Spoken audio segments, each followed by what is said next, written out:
거룩하신 아버지 하나님, 우리가 천지의 기상을 분별하며 이 시대의 흐름을 볼 때 주님이 오시겠구나 하면서도 우리는 마음의 여유를 가지려 하며 옛적인 행실을 바꾸려 하지 아니하며 주님 앞에 마음을 오로지 하여 정말 주님을 사모함과 주를 향한 열심으로 살지 아니하는 우리의 모습입니다. 하나님, 이 시간에 오늘 이 말씀을 통하여서 나라를 염려할 뿐만 아니라 내 자신을 돌아보며 지금 이때에 어찌해야 할 바를 깊이 생각하고 돌이켜 회개하며 우리의 생활을 완전히 바꿀 수 있는 하나님의 자녀들 되게 하옵소서. 사도 바울이 바뀌어진 것과 같이 오늘 우리가 하나님의 사람으로 이때를 맞이하여 살아가는 이 시대에 맞는 그리스도인으로 변화되게 하여 주시옵소서. 예수 그리스도의 이름으로 기도합니다. 아멘. 오늘 설교는 사도행전 본문의 각 절, 각 사건을 하나하나 설명하고 풀어서 여러분에게 전해주려는 것이 아닙니다. 오늘은 딱 한 가지 주제가 있습니다. 사도 바울의 인식 전환입니다. 생각이 바뀐 문제입니다. 사도 바울이 일어났던 일, 우리가 이 본문을 가지고 설교를 그동안에도 몇 번 들었거든요. 예수님이 부르시는 것이 무엇인가, 사도 바울은 어떻게 뭘 깨달았는가, 그 내용 하나하나를 우리가 생각을 해봤는데 오늘은 그것이 아니고요, 딱 한 가지 주제입니다. 사도 바울이, 옛적의 사도 바울이 무슨 일로 인하여 어떻게 바뀌었는가, 이것만 보려고 합니다. 방향 전환만 보려고 합니다. 그리고 이 방향 전환은 얼마나 중요하며 큰가, 그 이야기입니다.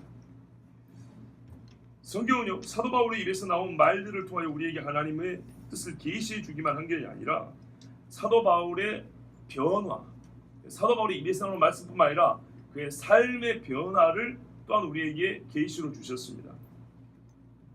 몇 년 전에 다니엘을 설교할 때, 다니엘 당신은 어떻게 살았습니까? 이 주제로 2번 설교를 했었는데요. 그때 했던 이야기가 여기에 좀 도움이 될 것 같습니다.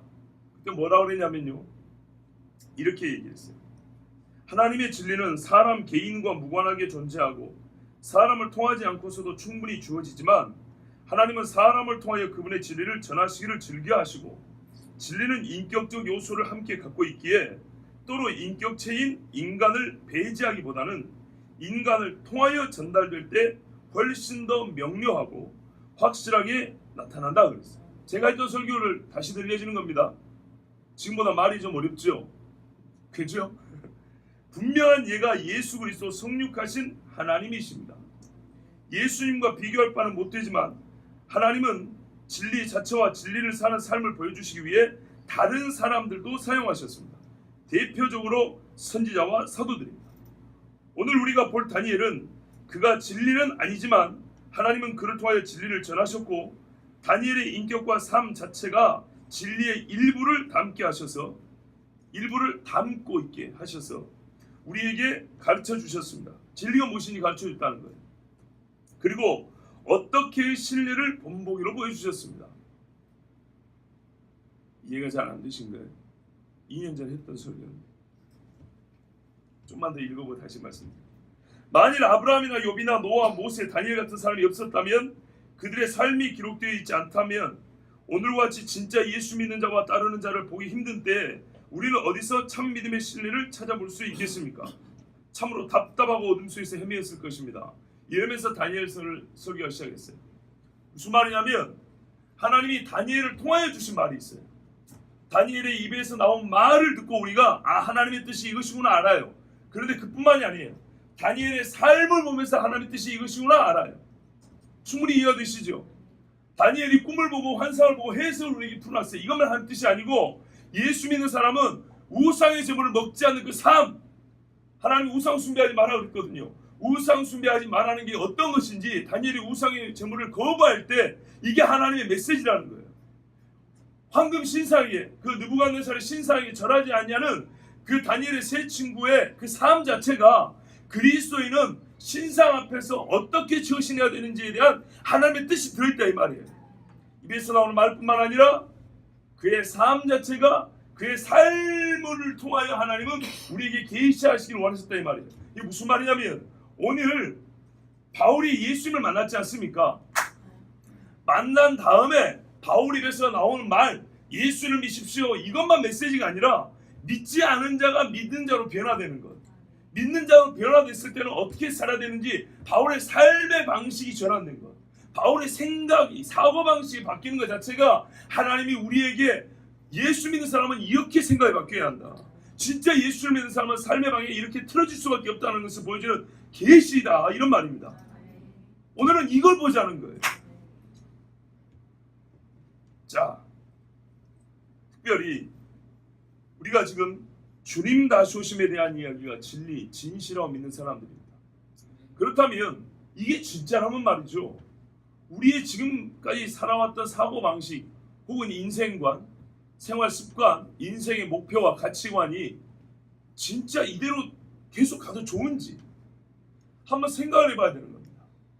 사도 바울의 변화의 폭은 엄청났거든요. 인생이 송두리째 바뀌었단 말이에요. 뭐 때문에요? 담메색의 길 가다가 예수만 만난 것 때문에. 그렇다면 예수를 믿는 우리가 이제 예수를 믿는다고 하는데 정말 정작 예수 믿지 않는 사람과 다를 바가 없다면, 아니 예수를 믿는다 하더라도 순전히 내 욕심만 알고 살았다면, 봐보세요. 야곱이 야복강에서 하나님을 만난 것은 불신자가 신자된 게 아닙니다. 신자가 좀 우리의 표현을 좀 달리하면 진짜 신자가 되는 겁니다. 완전한 신자가 되는 겁니다. 그전에도 하나님을 믿었어요. 아브라함의 이야기를 통해서 하나님의 약속을 듣기 때문에 욕심을 냈단 말이에요. 그런데 그 목표를 이루는 데 있어서 지금까지는 자기의 욕심 내지는 자기의 뜻대로 해왔단 말이죠.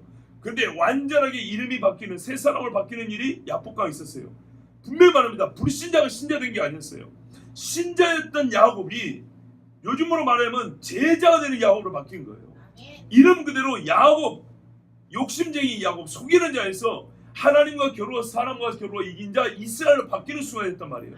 우리 지금 종말을 생각한다, 주님 오심을 생각하는 신자는 어떤 거냐면요, 불신자였으면 신자로 당연히 바뀌어야 되고, 신자였다면 야복강에서 야곱이 이스라엘로 바뀌는 것처럼 그렇게 변화가 필요하다는 얘기입니다. 그런데 그런 변화의 폭은 얼마나 크냐, 야곱을 보세요. 얼마나 변화의 폭이 컸는지. 맨 뒤에 꼬르비 남았던 사람이 앞장서 에사 앞에 무릎을 꿇었어요. 저한테 사과할 줄 알았어요. 그렇죠? 그리고 하나님이 보호하심을 믿었어요. 그 이후에 야곱은 인간적인 모습으로 하나님을 대적했다거나 사람에게 흠이 되었다는 얘기가 없어요. 그 이후로는 오히려 나중에는 바로를 축복하기까지 합니다. 그렇죠? 바로 집에 얹혀 살러 갔는데 바로를 축복하는 자리까지 합니다. 엄청난 권세와 능력을 받고 마지막에 죽을 때는 자녀들에게 예언 겸 기도를 해줬는데 그거는 오늘날에 그대로 성취되는 것을 우리가 보고 있습니다. 자, 그와 같이 사도 바울의 변화되는 그 모습을 보면서 진짜로 우리가 주님 다시 오심을 기다리는 사람들은 어떻게 바뀌어야 되는지, 어느 정도로 변화가 커야 되는지를 오늘 그것을 보고자 합니다. 그리고 설교 후반에 오늘 설교 제목을 보시면 존재론적 해석, 구조론적 해석, 예언하신 대로 이렇게 돼 있죠. 이게 뭔 말인가 싶죠. 최신 출판 서적 중에 이 해석 논리를 가지고 종말에 관한 성경 말씀을 호도라는 말은 어떤 뜻이면 한자어인데 무슨 말인지 잘 모르게 히스쿠리무리하게 애매하게 사람들을 정립되지 못한 생각 가운데 둔다는 겁니다. 이쪽도 아니고 저쪽도 아니고 그게 호도입니다. 분명하게 입장을 정리하지 못하게 하는 그런 식의 어떤 이런 해석법 내지는 논리들인데 그것을 좀 먼저 말씀드리고자 합니다. 왜냐하면 사람이 무슨 말을 먼저 듣느냐에 따라서 뒤집기가 너무 어려운 거예요. 혹시 어디 가서 이런 얘기 듣고 올까 봐. 저번에 십계명 말씀할 때 그랬잖아요. 데칼로그라고 들어봤냐고 그랬잖아요. 그러니까 어디서 이 이야기를 먼저 들어버리면 하나님 말씀 십계명으로 듣기가 너무 어려운 거예요. 그래서 여러분에게 먼저 이런 걸 알고 먼저 그것들의 약점 내지는 잘못된 걸 가르쳐주는 겁니다. 세상에 떠돌아다니는 소리를 듣고 미혹되지 마라. 자, 먼저 우리 사도 바울의 변화된 이야기를 한번 보겠습니다. 다 아는 이야기 때문에 또 한 절 한 절을 중요하는 것이 아니기 때문에 큰 덩어리로 이 얘기를 보겠습니다. 잘 아시는 대로 사울이라 불렸던 사람은 예수 믿는 사람을 죽이는 사람이었습니다. 스데반이 죽는데 가편 투표를 했고 죽이는 사람들이 옷을 맡기자 피 안 묻게 하라 옷을 맡겼는데 그거 들고 있었던 청년이 사울이었습니다. 살기가 등등했다고 저 본문에 예수 믿는 자, 그 도를 따르는 자, 곧 예수 믿는 자를 죽이려고 대제사장들이 체포 공문을 받아가지고 다메섹이면 시리 아람입니다. 남의 나라까지 가는 거예요. 근데 남의 나라 백성은 잡아올 수 없지요. 그래서 남의 나라에 있는 유대인들 중에 예수 믿는 자를 잡아오려 한 거예요. 예수 믿는 자를 잡는다는 할 때 예수 믿는다는 말의 핵심이 뭐냐면 예수의 부활이에요. 예수께서 우리를 위하여 우리 죄를 위하여 죽으셨다는, 즉 제사가 이제는 폐해졌다. 즉 구약의 제사가 완성돼 버렸다라는 그 소식. 그가 십자가의 대속제물로 죽으셨고 그 완성이 뭐예요? 부활이잖아요. 그렇죠? 확실한 증거 부활이었단 말이에요. 그러니까는 죽은 자의 부활을 믿는다는 게 예수 믿는 도의 핵심이었어요. 부활을 믿는다. 예수 죄인의 부활을 믿는다. 그리고 그가 그리스도다, 메시아라고 믿는 자를 체포하러 갔습니다. 자, 그런데 가다가 다메섹에서 길을 가는데 호련히 갑자기란 말입니다. 난데없이 하늘에서 빛이 비쳤습니다. 태양빛이 아니죠. 엄청나게 강한 빛에 압도되어서 엎드려질 수밖에 없었어요. 쳐다보지 못하고 실명했습니다. 그리고 소리가 들려왔습니다. 주변 사람들은 소리를 듣고 환상은 보지 못하였으니 이 빛은 완전한 하나님의 빛이었습니다. 그러니까 눈을 머는 빛인데 주변 사람들은 못 본 거예요. 이 빛을 봤으면 똑같이 실명했겠죠. 근데 주변 사람들이 이 빛을 못 보고 소리만 들었어요. 그러니까 무슨 말이냐면 사울에게 일어난 변화가 무엇인지 알 수 있었다는 얘기예요. 소리를 들었기 때문에. 근데 재밌는 건요, 이 사람들은 변하지 않았어요. 빛을 비침받지 못한 사람들은 변하지 않았어요. 그리고 이 빛에 눈이 멀었던 사울은 나중에 이 눈이 다시 띄어질 때는 새로운 세상을 봤어요.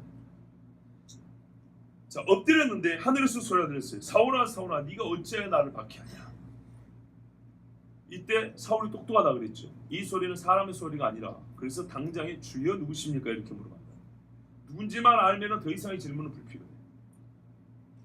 나는 네가 박해하는 예수라. 우리 번역은 안 나왔지만은 저기 26절에 보면 나오는데요. 가시채를 걷어차기가 네게 고생이라.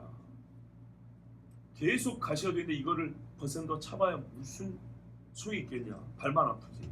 네가 나를 걷어내려고 해도 나는 너희서 떠나지 않는다. 그러니까 예수님을 가시채로 비유해서 좀 어감상 좋지 않지만 네가 자꾸 나를 거부한다 해봐야 네 스스로의 해가 될 뿐이라는 거야.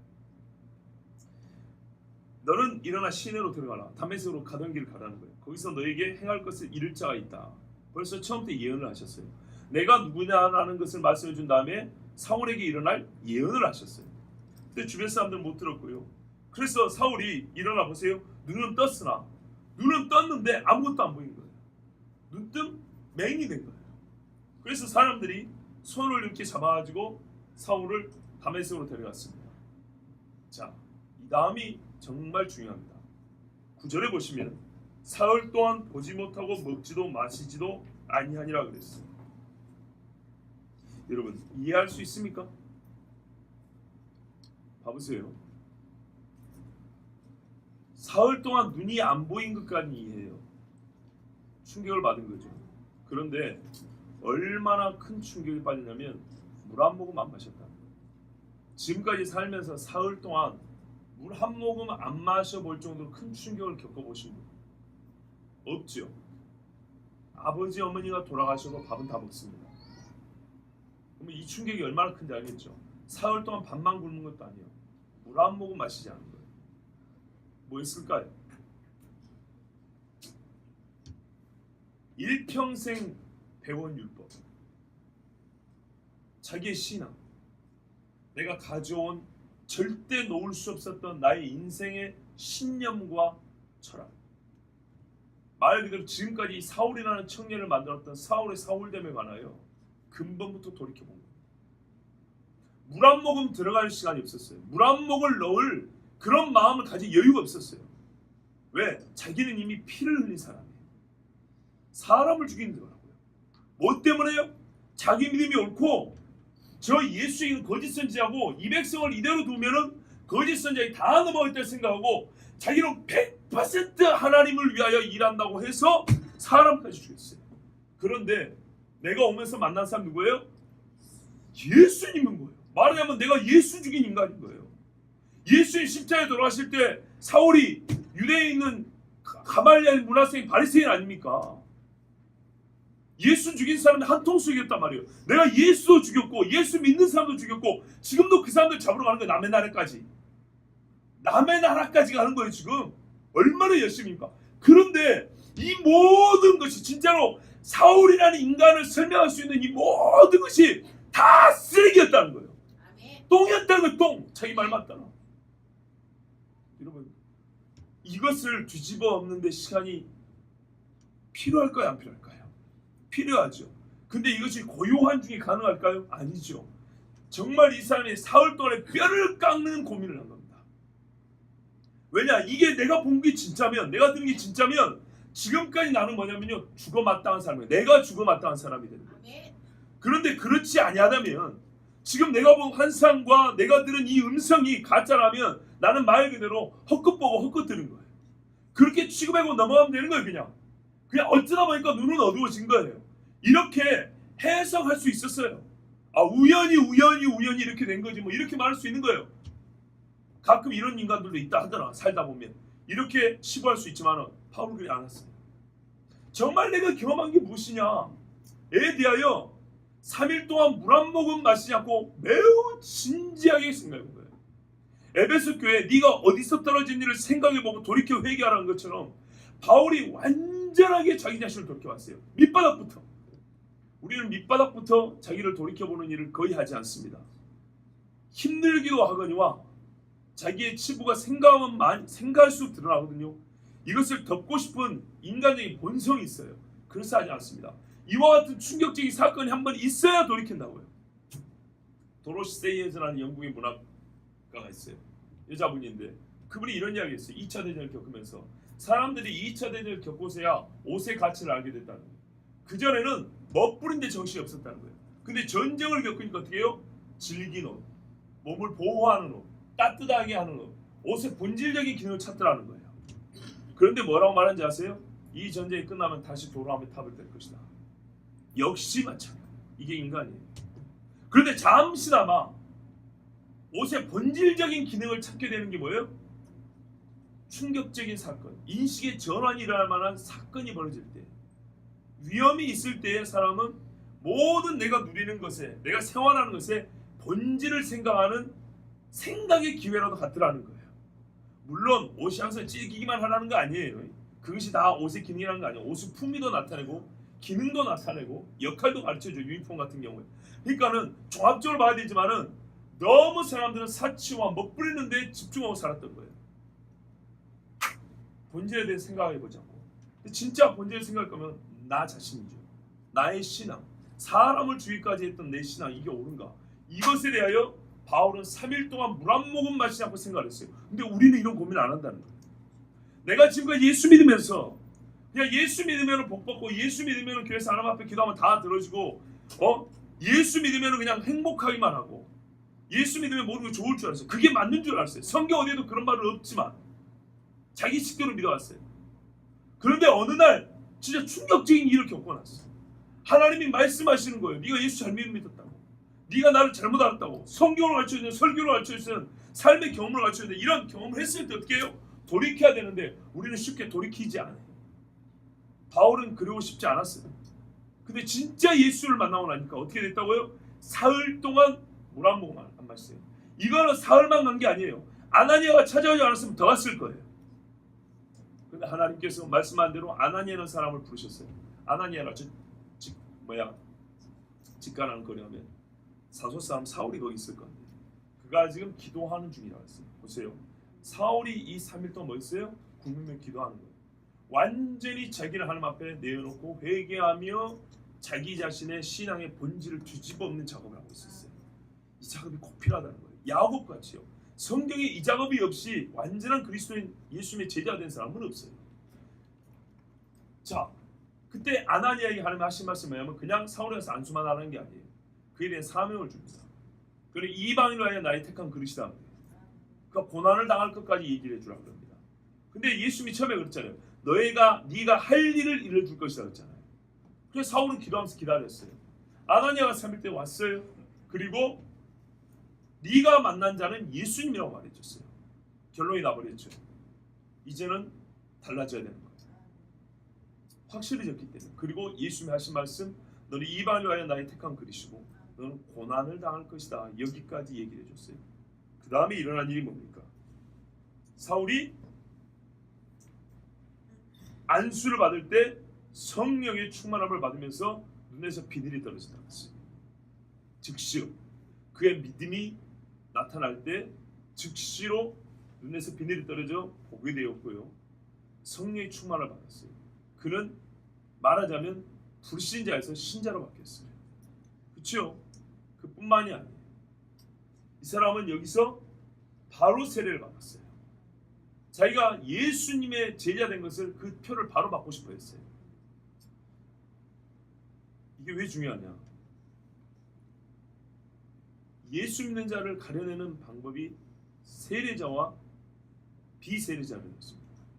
세례받은 사람은 당시에는 무조건 100% 예수입니다. 진짜 예수입니다.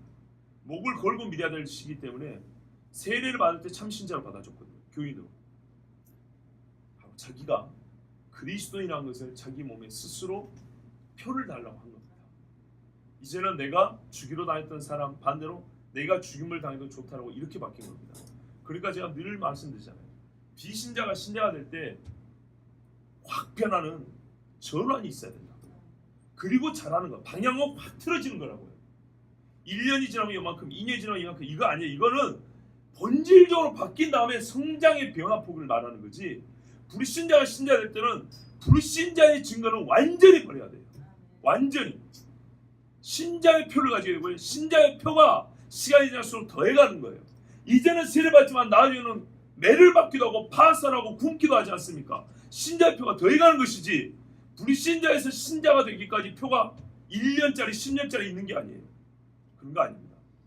단번에 나타났어요. 단번에. 세례를 받고 그 다음에 어떻게 해요? 이제는 자기가 새롭게 된 것이 확실함으로 음식을 먹었어요. 근심의 시간과 회개의 시간, 고민의 시간이 끝났어요. 왜? 하나님의 확증을 줬기 때문이죠.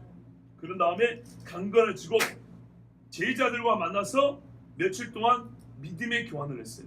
내가 지금까지 율법을 이렇게 알았는데 잘못 알았다는 거예요. 그러면 지금부터는 내가 이렇게 해석하고자 한다. 예수님을 만나보니까 예수님을 비춰보니까 율법이 이렇게 해석했어야 되는 건데 내가 잘못 알았다. 제자들이 맞다고 인정을 해준 거죠. 오케이, 이제 하나님의 말씀에 대한 이해, 예수 만난 경험에 더하여 하나님의 말씀에 대한 이해를 새롭게 했어요. 그것이 증명이 된 후에 바로 뭐였어요? 즉시로 각 회당에서 사람을 잡으러 간 회당에서 거꾸로 예수가 하나님의 아들이심을 전파했어요. 일사천리로 일이 진행됐어요. 듣는 사람이 다 놀랬죠. 아니 이 사람이 이 다메섹에 온 것은 남의 나라까지 온 것은 예수 믿는 자를 잡아 죽이려 함이 아니냐. 그런데 지금 자기 입으로 예수가 하나님의 아들이라고 말하다니 이야 이게 말이 되는 소리냐. 22절에 예수를 그리스도라고 더욱 힘을 내어 증언하니 유대인들이 당혹했다 그랬어요. 예수에 대한 이해가 뭐예요? 하나님의 아들. 이것 때문에 잡아 죽였잖아요. 신성모독이라고. 그리고 하나님의 아들이야말로 그리스도라는 메시아는 우리가 기다린 메시아. 봐보세요 여러분. 사울이 다메섹에서 예수님을 만났습니다. 그런 다음에 그는 아나니아를 통하여 하나님의 메시지를 듣고 완전하게 예수 믿는 자가 되며 동시에 그리스도의 제자가 되어서 즉시로 눈에 비늘이 떨어져서 새롭게 예수님에 대한 이해를 가지게 되고 나 자신에 대한 이해를 함으로써 그의 삶은 진짜 180도 바뀌었습니다. 사람을 잡으러 간 회당에서 오히려 예수는 하나님의 아들이요 그리스도라고 이 두 가지 호칭은 얼마나 중요한지 우리는 익히 들어 알고 있습니다. 이렇게 증거하니까 오히려 사람들이 당혹했다고 했어요. 어안이 벙벙해서 아니 말은 맞는 것 같은데 저 사람이 사울이 말하는 걸 믿어도 되는겨? 이렇게 했다는 거예요. 이 정도로 충격을 준 게 사도 바울의 변화였어요. 불과 며칠 사이에요. 길어봐야 4, 5일 이야기예요. 엄청나죠. 그 다음 말씀 보겠습니다. 26장을 보세요. 그 전에 24장을 잠깐 보면 벨리스 총독 앞에서 사도 바울이 재판을 받습니다. 24장 14절에 보십시오. 과거의 자기와 지금의 자기를 설명합니다. 이 재판 과정이 참 중요한 이유가 여기 있습니다. 자기의 변화를 9장은 변화의 실제 사건을 말하고 있고요. 24장, 26장 이 재판에서는 자기의 변화된 이유, 이 사건이 얼마나 중요했던 걸 얘기해주고 있습니다.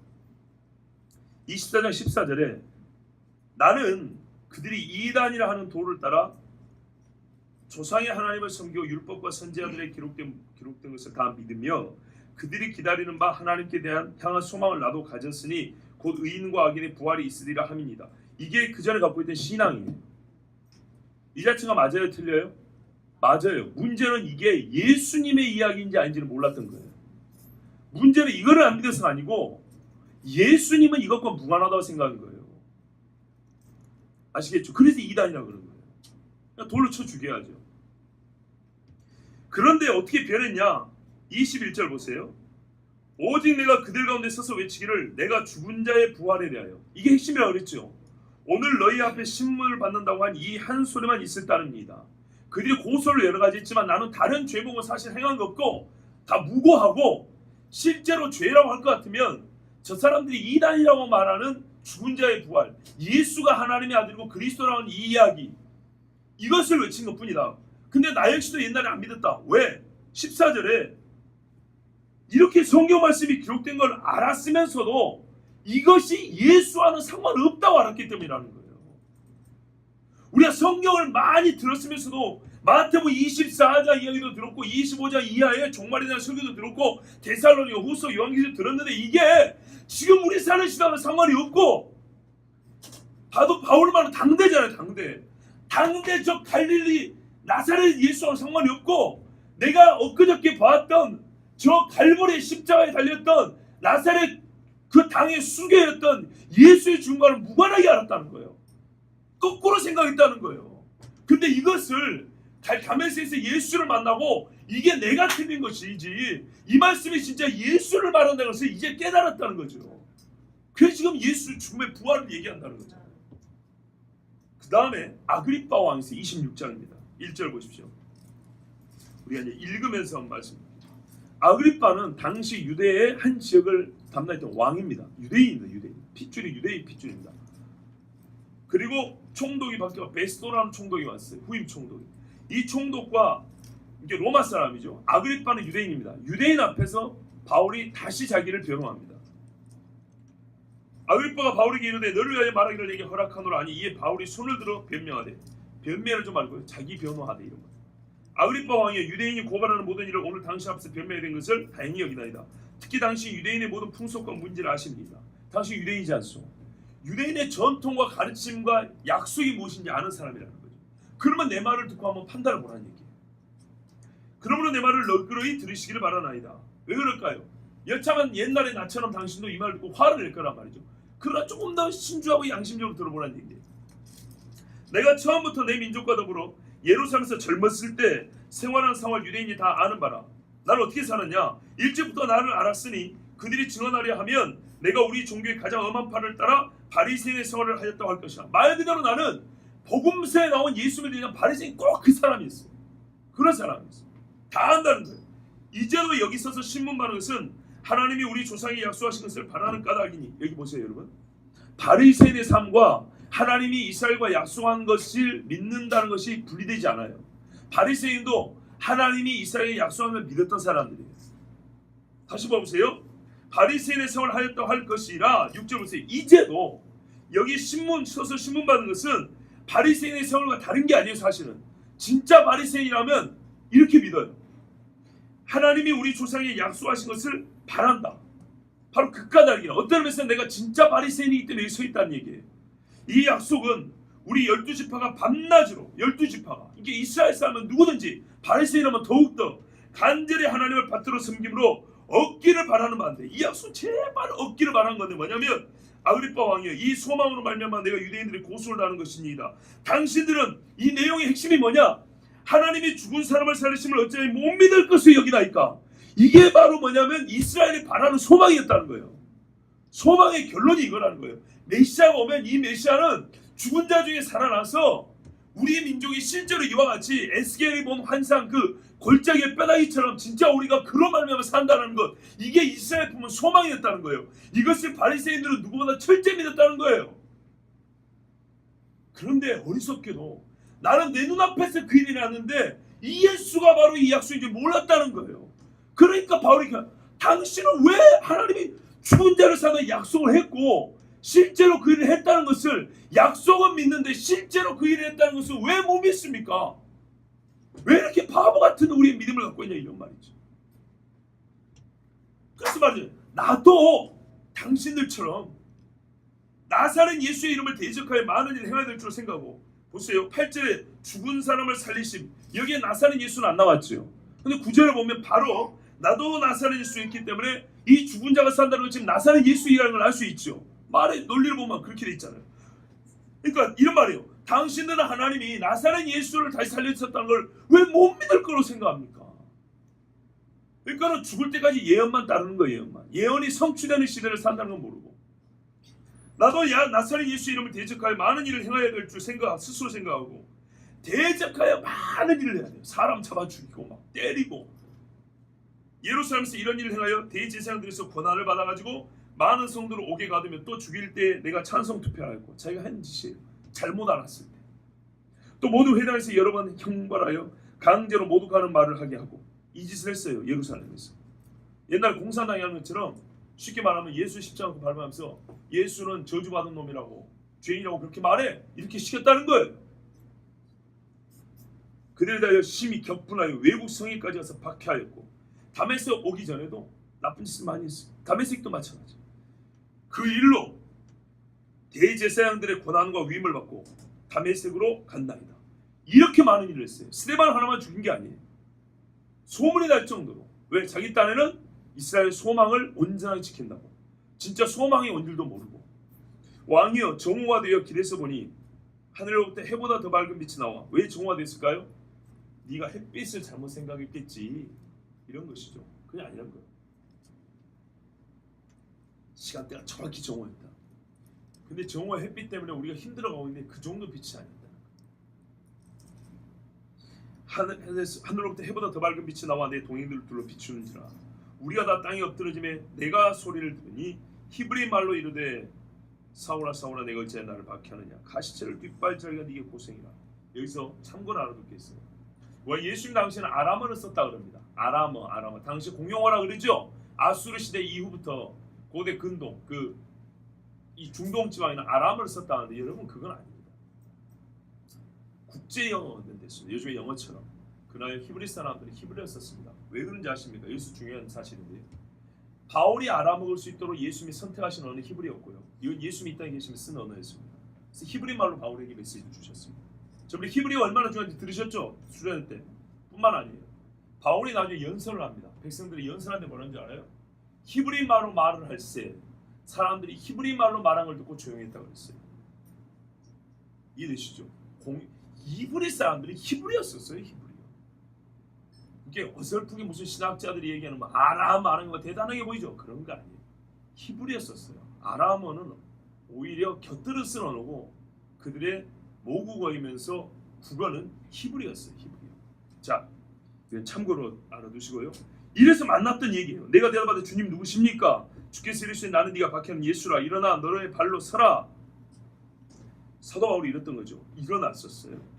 네가 내게 나타난 것은 곧 내가 나를 본 일과 장차 내가 너에게 나타날 일에 너로 종과 증인을 삼으려 함이니. 이후에도 바울에게는 계속 계시가 주어질 것을 말씀하셨어요.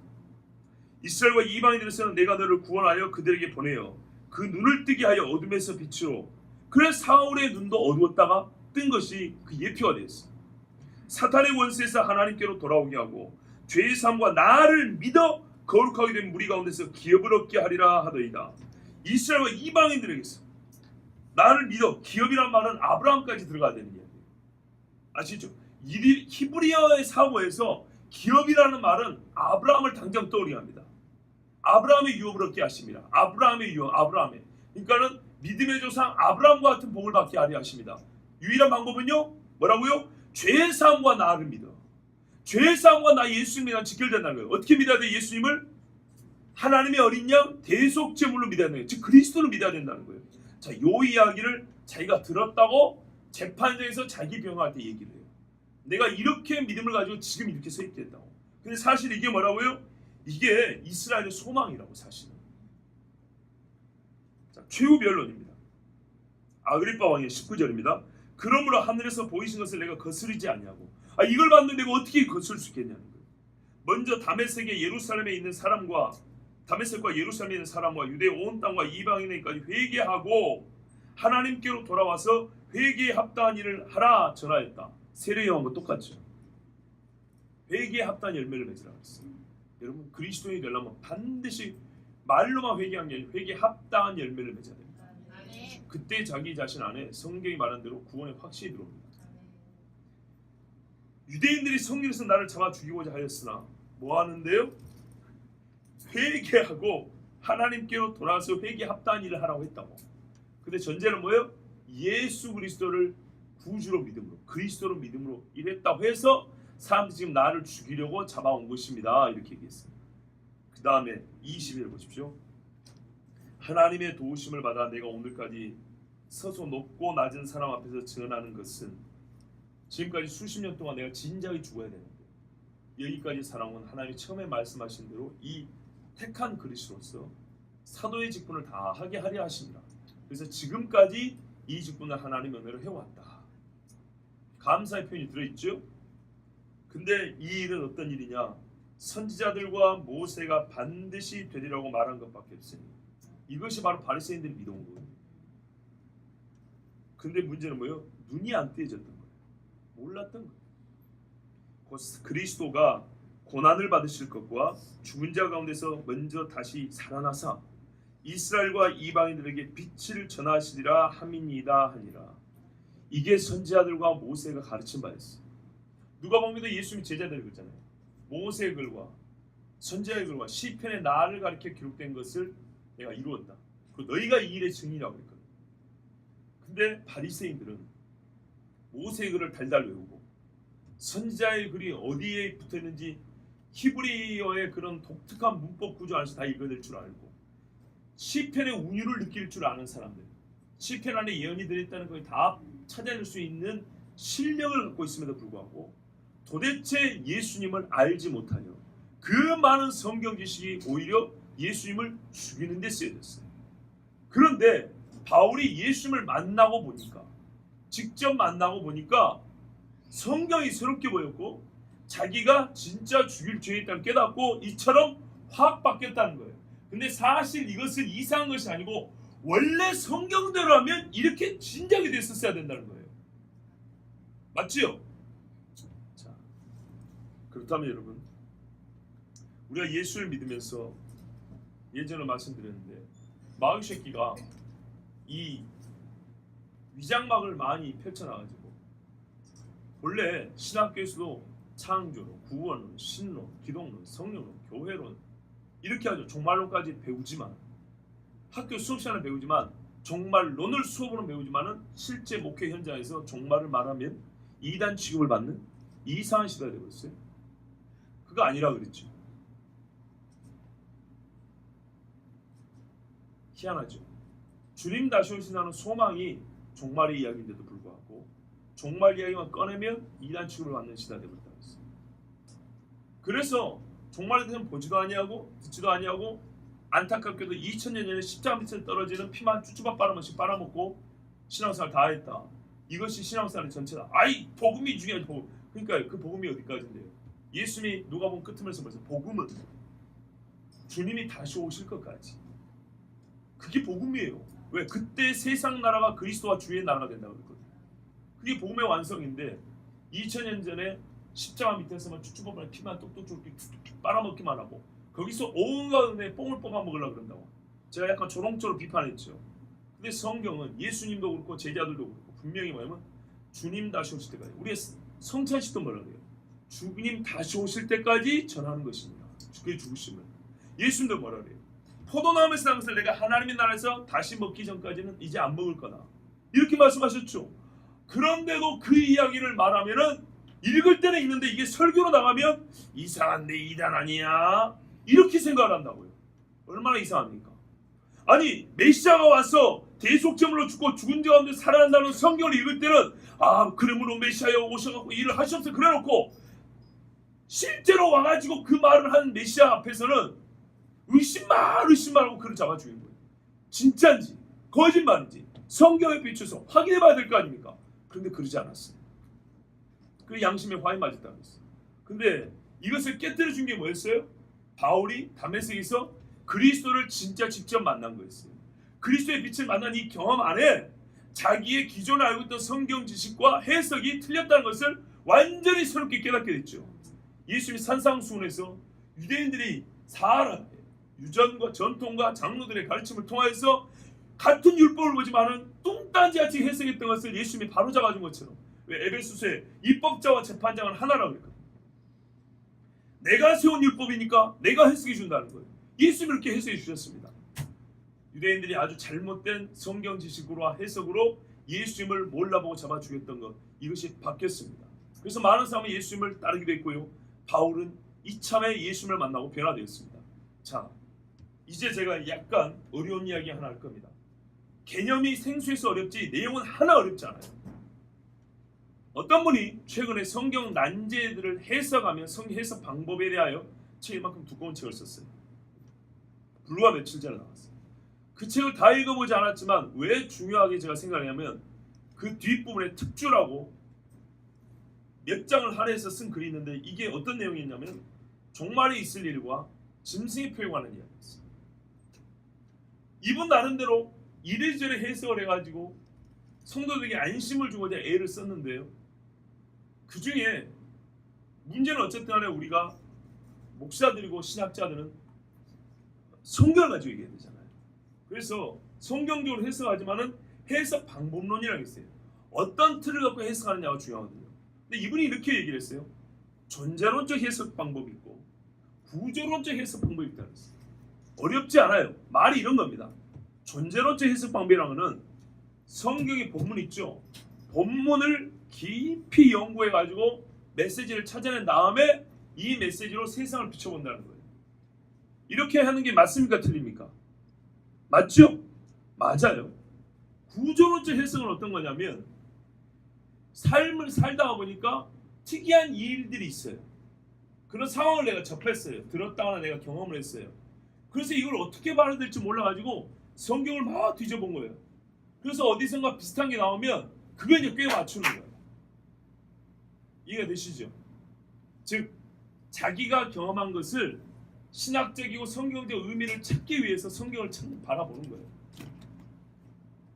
성경을 연구해서 메시지를 얻은 다음에 세상에 적용한 게 아니고 세상에서 나름대로 어떤 통찰을 얻은 다음에 그걸 성경에다 갖다 붙여서 꿰어 맞추는 식의 해석, 이거를 구조론적 해석이라고 그래요. 아시겠죠? 자, 둘 중에 무엇이 더 옳습니까? 첫 번째가 옳죠. 두 번째가 위험하죠. 그렇죠? 근데 한번 물어볼게요. 이렇게 첫 번째 방식으로만 해석을 할 것 같으면 여러분 성경을 어느 정도 알아야 된다고 생각하십니까?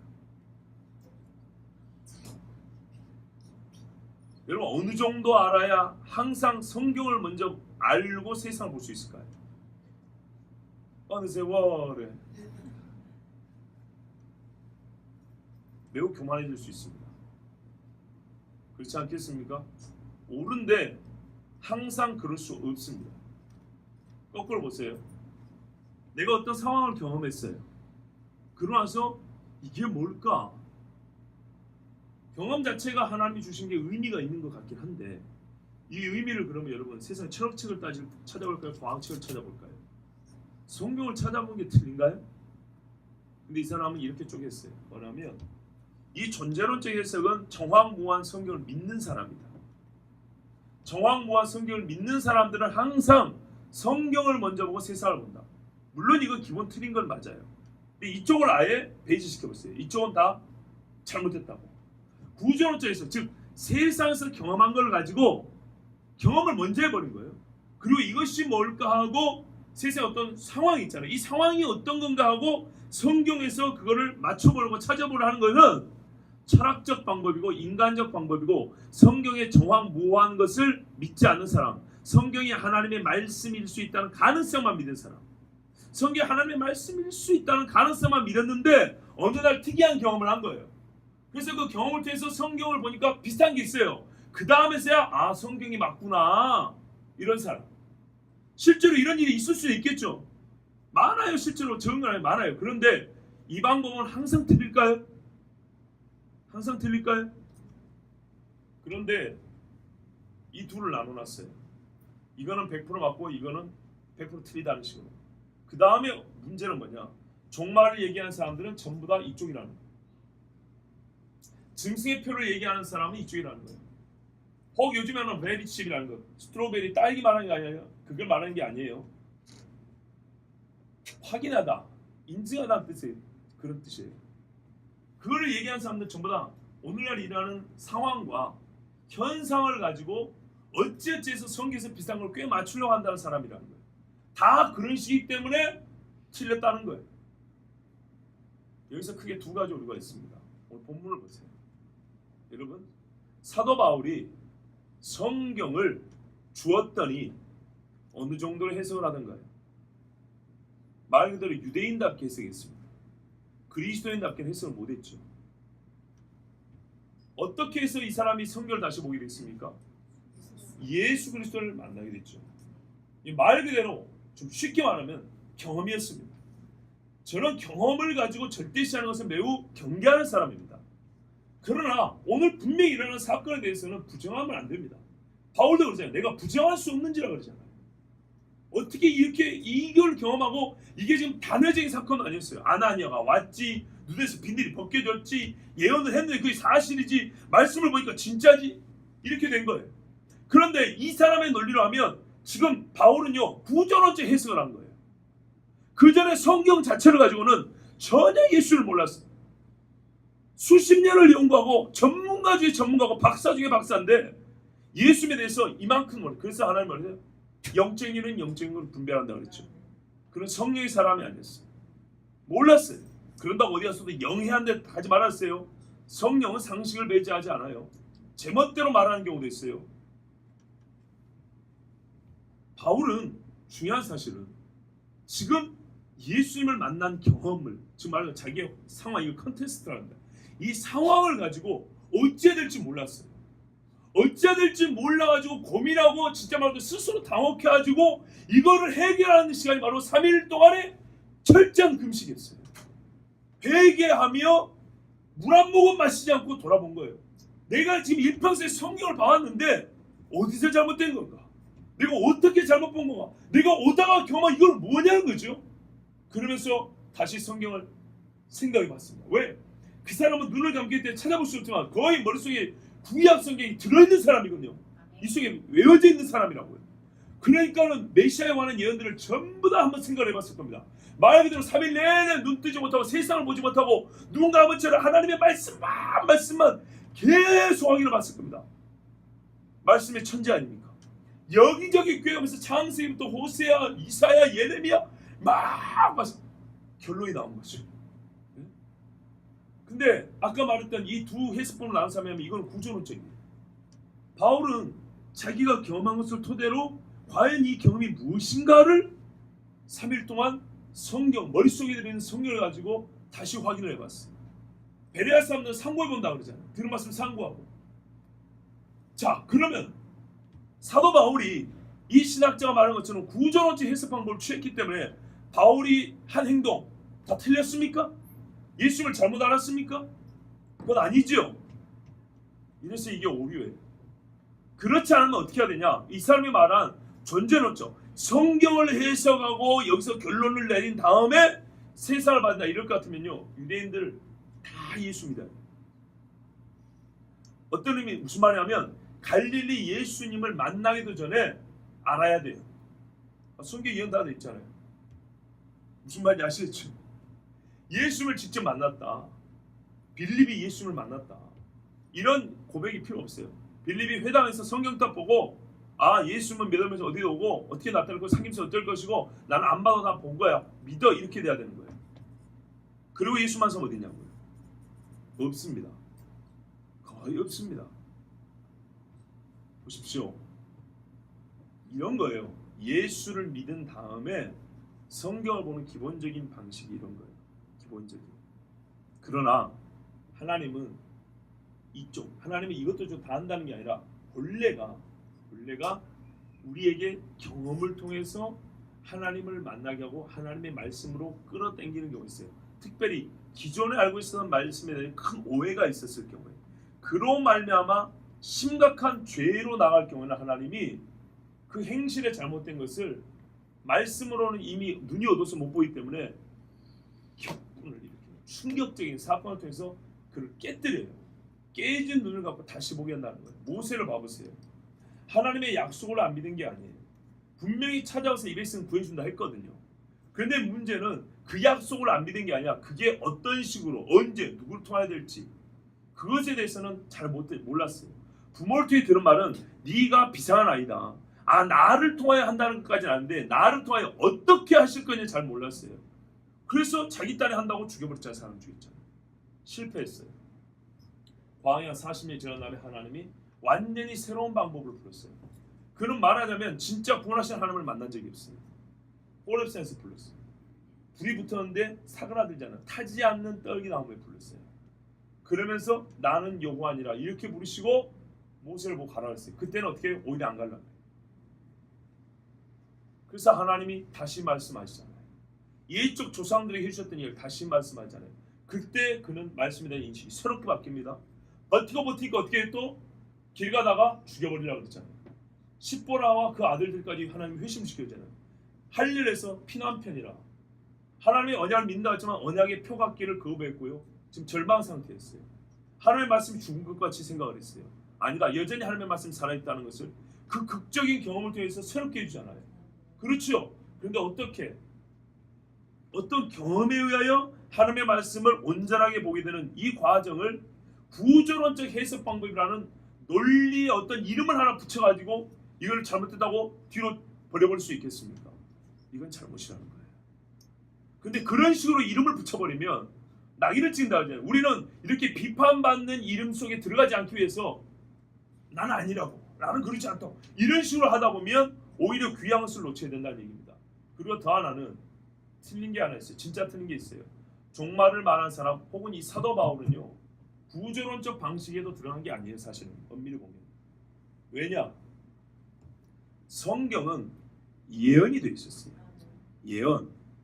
예언은 말로 먼저 주어지고 실제 현실에서 일이 일어나는 때가 있어요. 그러지 않겠습니까? 예언은 먼저 말씀으로 주어지고, 잘 보세요. 말씀으로 주어지고 이 말씀이 말 그대로 이 말씀이 말이 현실이 되는 때가 있어요. 그러면 말씀으로 주어지는 시대를 사는 사람은 현실을 보지 않아도 그 말이 실제가 되는 걸 보지 않아도 믿음으로 살다가 죽겠죠. 믿은 사람. 근데 누군가는 이 말씀이 현실이 되는 당대를 살 거 아닙니까? 이해되시죠? 내가 이 말씀을 이미 알고 있어요. 알고 있고 이 말씀이 실제 현실이 되는 당대를 내가 살아요. 그런데 소위 구조론적 논쟁이라는 거 이게 빠지지 않으려고 내가 그 말씀이 현실에는 현실을 내가 겪고 있는데도 불구하고 이거를 외면해요? 아니라니까요. 개인의 특별한 경험이 아니고 예언된 말씀이 현실되는 시대를 내가 살고 있는 거예요. 그거는 구조론적인 존재론적인 논쟁할 필요가 없는 거예요. 보세요. 존재적으로 주어진 말씀이 말씀 보고 시대를 보라면서요. 세상을 보라면서요. 말씀을 가지고 믿고 있는데 이 말씀이 실제로 내 시대에 일어나는 거예요. 그래서 내가 세상을 보잖아요. 이해되죠? 존재론적 해석도 되는 거고 이 현상을 보고 옛날에 그 말씀이 진짜구나 말하니까 구조론적 해석도 되는 거고 이거는 구조니 존재니 이걸 따질 것이 아니고 하나님의 말씀이 100% 진짜라고 믿는 정확하게 믿는 사람은 예언하신 말씀은 시차가 있긴 하지만 말로 주어진 이 하나님의 계시는 반드시 현실로 나타나는 때가 있다. 나는 어떤 일은 말로 주어지는 시대를 살았고 처녀가 잉태의 아들을 낳으니 이사야는 말로 주어지는 시대를 살았고 니에미야 에스라는 그 말이 주어지는 이 시간의 중간에 살았고 그쵸? 목동들이나 동방박사들은 이 말씀이 실제로 나타나는 그때를 살았고 맞지요? 그것이 얘기예요 지금 제 이야기. 우리는 존재니 구조가 중요한 게 아니라 하나님의 말씀이 진짜 정확무하다면 예언한 말씀이 언젠가는 실제가 되는 당대를 사는 사람이 있을 거란 말이에요. 그런데 우리가 하나님의 말씀이 진짜 믿는다고 볼 때는 우리에게 일어난 일은 무엇을 증명하냐면 우리가 그 말씀이 일어나는 당대를 사는 거구나. 특별히 주님이 다시 올 때 가까우면 집중적으로 일어날 거라고 말씀하는 징조들이 있다고 그랬어요. 그런데 이 징조들이 우리 눈앞에 얼마나 많이 지금 일어나고 있는가. 그렇다면 이것을 나만의 특별한 경험, 우리나라만의 특별한 경험이 아니라 전 세계 모든 사람에게 주신 하나님의 마지막 때의 예언의 말씀이 성취되는 것이다. 그래서 우리는 예언의 성취를 가지고 하나님의 말씀이 사시는 것을 확증하고 이후에도 일어날 일을 믿고 기다린다. 이렇게 우리는 말하고 있는데도 불구하고 그러나 역시 사람들에게 마음에 약간 무서운 마음이 있을까요? 왜? 회개치 못한 마음 무섭다니까요. 그러므로 이런저런 말을 하는데 요즘에는 어디까지 유식한 말로 존재론적 해석이니 구조론적 해석이니 이래가지고 이거를 나눈 다음에 종말을 얘기하는 사람, 징세표를 얘기하는 사람들은 구조론적 해석이기 때문에 현상을 보고 얘기하는 거기 때문에 다 틀렸다. 이런 식으로 말하는 것은 정말 문제가 크다는 얘기입니다. 그렇다면 오늘 바울의 이야기도 그렇게 몰아붙이면 사도행전은 다 없애버려야 돼요. 바울이 어떻게 지금 성경을 새롭게 보게 된 겁니까? 그렇잖아요. 자기가 만난 경험 때문이잖아요. 이 경험 때문에 지금까지 봤던 구약의 39권을 완전히 새롭게 보게 됐잖아요. 형식으로 보면 사실 오늘날 우리가 생각하는 거 별로 그렇게 다르지 않습니다. 그리고 그분이 말한 것처럼 모든 걸 존재론처럼 해석할 것 같으면 성경에 토시 하나 빼놓지 않고 우리는 다 알아야 돼요. 그렇지 않겠습니까? 경험하는 것은 100% 우리가 사소한 게 다 경험하는데 이 모든 100%의 경험을 100% 말씀으로 비춰볼 능력이 있으려면 집안에서 성경을 꿰뚫을 때까지 집 밖에 나가면 안 돼요. 경험하면 안 되죠. 왜? 그 경험 뭘로 해석할 건데? 네? 성경 이만큼 알고 경험이 이만큼 하고 들을 거예요 하루아침에? 말이 안 되는 거예요. 제가 약간의 모르겠어요. 약간의 비아냥조로 얘기하는지는 모르지만 제가 이게 너무 안타까운 거예요. 여러분 그런 이야기를 들을 때가 아니고요. 사도 바울처럼 우리는 오히려 충격을 받고 지금까지 우리가 생각해오고 살아왔던 신앙관, 신앙의 방식에 대하여 근본적으로 한번 생각해 볼 때가 됐어요. 나는 이게 예수 믿는 도라고 생각했어요. 바울도 그랬거든요. 이게 진짜 예수 믿는 걸 생각했고 이게 진짜 잘 믿는 거라고 생각했어요. 근데 과연 이게 진짜 잘 믿는 것인지 이 진짜 온 천지가 들썩하는 이 와중에 내가 지금까지 생각한 것 신앙의 목표 내 죽기 전에 이거 하나는 이렇게 살면 되겠지 했더니 이게 진짜 바른 것인지 진짜 지금 이 예언이 성취는 이 시대를 사는 당대를 살아가는 우리에게 하나님이 진짜 나보고 하라고 명하실 뿐만 아니라 허락하신 일인가에 대해요. 근본적으로 생각하는 거예요. 그게 맞으면 그대로 가는 거고 아니면 돌이켜야 된다는 거예요. 아니면 인생 중에 한 번은 확실하게 나의 족적, 지나온 생활을, 지나온 내를 끌어왔던 나의 나됨 이 자아를 한번 본질적으로 돌이켜볼 시대가 됐다는 겁니다.